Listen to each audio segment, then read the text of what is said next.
云南富宁坡崖村，大山深处的壮乡，风景如画。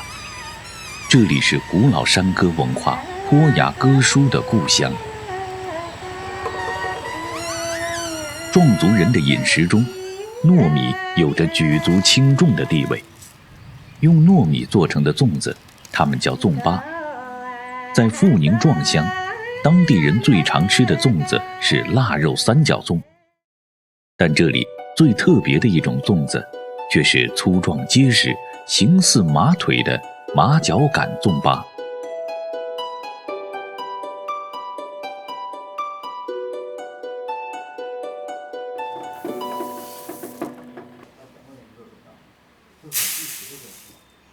这是去年秋收后留下的芝麻杆，它是做粽粑不可或缺的一种材料。先将芝麻杆烧成灰，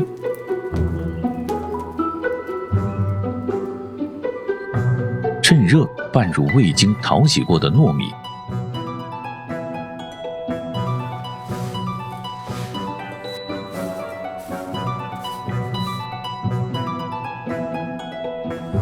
扬筛掉较粗的颗粒，同时把灰烬尽可能的搓碎，让糯米充分裹上杆灰，变得黑亮。这和中国传统的碱水灰粽非常相似，都是利用草木灰的碱性来提升软糯的口感和清香。除了糯米，另一种重要的食材是去皮绿豆，浸泡后沥干水分。马脚杆是咸口的荤粽子，还需要用到长条的五花肉，用盐、五香粉和酱油腌制入味即可。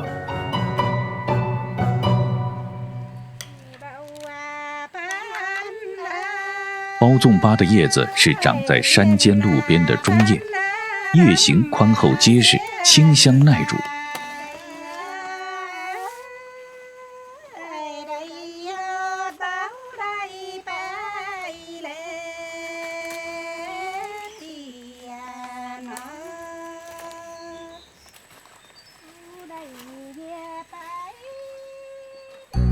包的时候，先这样将两片叶子叠在一起，叶背朝上，叶面朝下，依次舀入糯米和绿豆，码上一条五花肉，再覆盖一层绿豆和糯米，接着将叶子的两侧边缘往中间拢紧，叶柄和叶梢向下反折，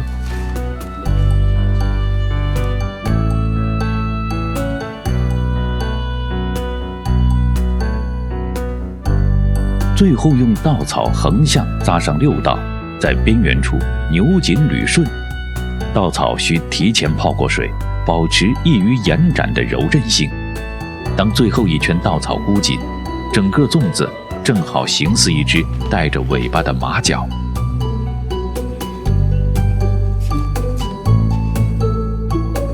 与普通的三角粽相比，这种结实有料的大粽，其实多是出现在年节时候的餐桌上。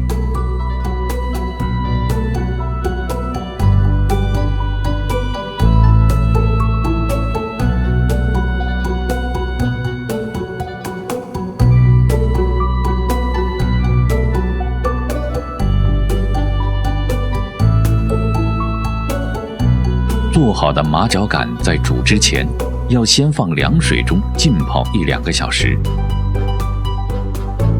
这和做碱水粽时先用草木灰水来泡糯米完全相反，但殊途同归。糯米喝饱了水，在草木灰碱性的作用下，更容易煮熟。另外，草木灰的碱性有助于消化，同时还可延长粽粑的保存时间。在保存的过程中，当地人又变换出了新的吃法，比如将粽粑切割成片，用茶油煎着吃或者炸着吃，表面金黄焦脆。过了油的绿豆沙酷似咸蛋黄，吃起来则是另一种香浓滋味。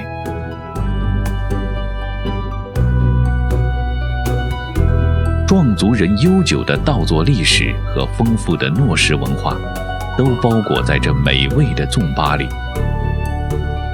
如马脚杆的接力，世代相续。